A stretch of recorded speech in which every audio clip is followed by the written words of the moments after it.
Namaskar. Welcome once again to SSC era. By now, you are well acquainted with the rise of revolutionary activities in various parts of Europe. मेज़नी की revolutionary activities इतनी ज़्यादा थी और उनकी आवाज़ monarchy के खिलाफ इतनी बुलंद थी कि कंजर्वेटिव्स उनसे डरते थे. And you know, Metternich described him as the greatest enemy of the social order. ये रिवोल्यूशनरी एक्टिविटीज 1830s से लेकर 1848 तक यूरोप के अलग अलग हिस्सों में देखी गई, जिसका डिस्क्रिप्शन हम आज के वीडियो में देखेंगे. The revolutionary activities from 1830s to 1848. As the conservative regimes tried to consolidate their powers, the educated middle class elites gave rise to their revolutionary ideas. जितना कंजर्वेटिव्स कोशिश करते थे कि वो अपने पावर को एस्टेब्लिश करें, मोनार्की को बनाए रखें, डेमोक्रेटिक आइडियाज को दूर रखें, उतना ही ज्यादा जोश के साथ मिडिल क्लास एलीट्स, जिसमें प्रोफेशनल्स ज्यादा इन्वॉल्व थे, क्लर्क्स, टीचर्स, लॉयर्स एक्सेट्रा, उनका पार्टिसिपेशन बढ़ जाता था. They organise themselves and raised their voice against the existing monarchies. और ऐसा ही रेवोल्यूशन हमें सबसे पहले फ्रांस में 1830s में देखने को मिला. In 1830s they overthrew the Bourbon density. जो आपको याद होगा 1815 में ट्रीटी ऑफ वियना के चलते बर्बन डेंसिटी को रीस्टोर किया गया था after the defeat of Napoleon. France का राजा नेपोलियन बन गया था, उसने वहां पे डेमोक्रेसी को हटाकर खुद को एस्टैब्लिश किया था, लेकिन 1815 में उसकी हार के बाद ट्रीटी ऑफ वियना के थ्रू फ्रांस में फिर से बर्बन डेंसिटी को रीस्टोर कर दिया गया था. But these revolutionaries have now in 1830, July 1830, overthrew the Bourbon dynasty and restored constitutional monarchy under the leadership of Louis Philippe. As Metternich remarked, when France sneezes, the rest of the Europe catches cold. वह जल्दी ही हमें Belgium में देखने को मिला.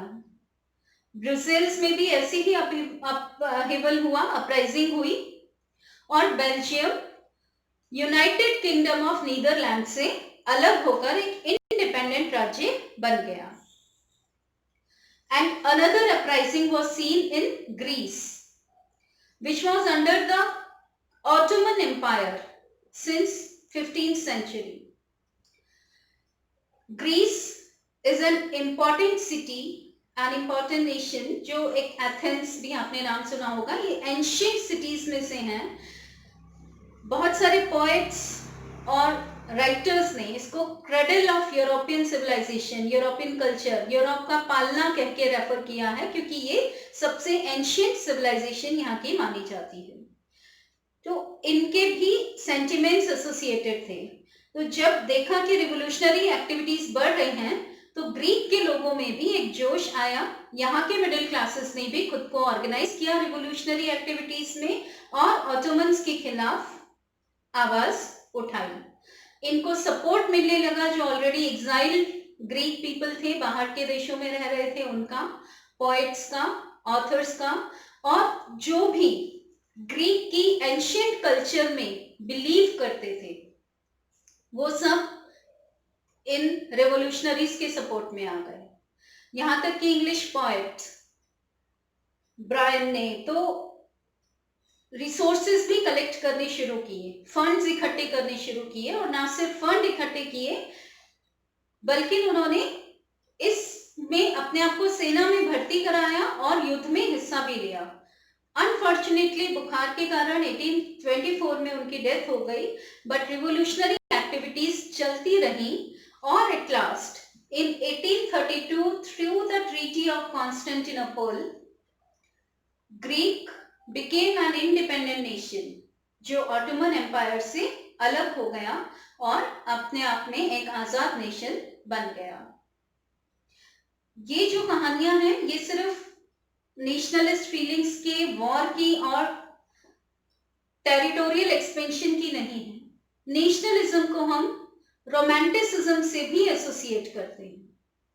Romantic nationalism की feelings भी important हैं, जिनमें कल्चरल आइडियाज को जगह मिलती है। कल्चर को एक स्पेशल तरीके, एक पर्टिकुलर सेंटिमेंट्स के साथ नेशनलिज्म के जोड़ के देखा जाता है, जहां पर आप folk tales, folk songs, folk dances और लैंग्वेज को एक इंपॉर्टेंट वेपन बना सकते हैं against the atrocities, against the dominating states, जैसे हमें जर्मनी में और पोलैंड में देखने को मिला। जर्मनी में जो एक पोएट रहे हैं गॉटफायर, जो उन्होंने वहां पर फोक टेल्स और फोक सॉन्ग्स को भी कलेक्ट करना शुरू किया। साथ ही साथ उन्होंने कहा कि जो कल्चर है वो कॉमन पीपल को बिलोंग करती है। डास वॉक का उन्होंने मैसेज दिया, जो कॉमन पीपल, तो कल्चर कॉमन पीपल से रिलेटेड है। That's why nation also belongs to the common people.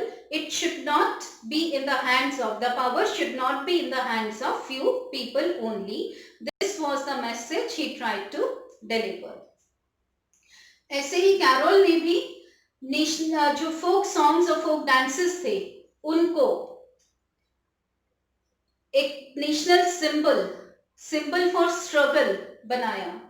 जैसे डांसेस में पोलेनाइज और मजूरका करके जो डांस फॉर्म्स थे फोक डांसेस के, उनको उन्होंने स्ट्रगल का सिंबल डिक्लेयर किया। Then language also became the symbol of struggle, the symbol of nationalism, जिसका एग्जाम्पल हमें पोलैंड में मिलता है, जहां रशिया, हमने पढ़ा था 1815 के उसमें ट्रीटी ऑफ वियना में, रशिया ने पोलैंड को अपने कंट्रोल में ले लिया था और पोलिश लैंग्वेज को उन्होंने अवॉइड करना चाहा, डिस्करेज करना चाहा और उसकी जगह उन्होंने रखा रशियन को, कि Russia became the dominant language.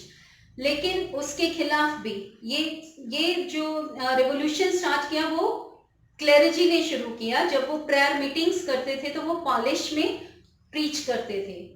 काफी प्रीस्ट को एग्जाइल भी मिला, पनिशमेंट्स भी मिले, बट फिर भी इन रिवोल्यूशनरीज ने अपनी एक्टिविटीज को बंद नहीं किया and this is how polish became a symbol against Russian domination. तो यहाँ हमने देखा कि किस तरह से जो लैंग्वेज और कल्चर है वो रिवोल्यूशन का हिस्सा बने। आगे के वीडियो में आप देखेंगे कि हंगर एंड हार्डशिप भी किस तरह से रिवोल्यूशनरीज आइडियाज को जनरेट कर सकती है। Thanks for watching, bye bye.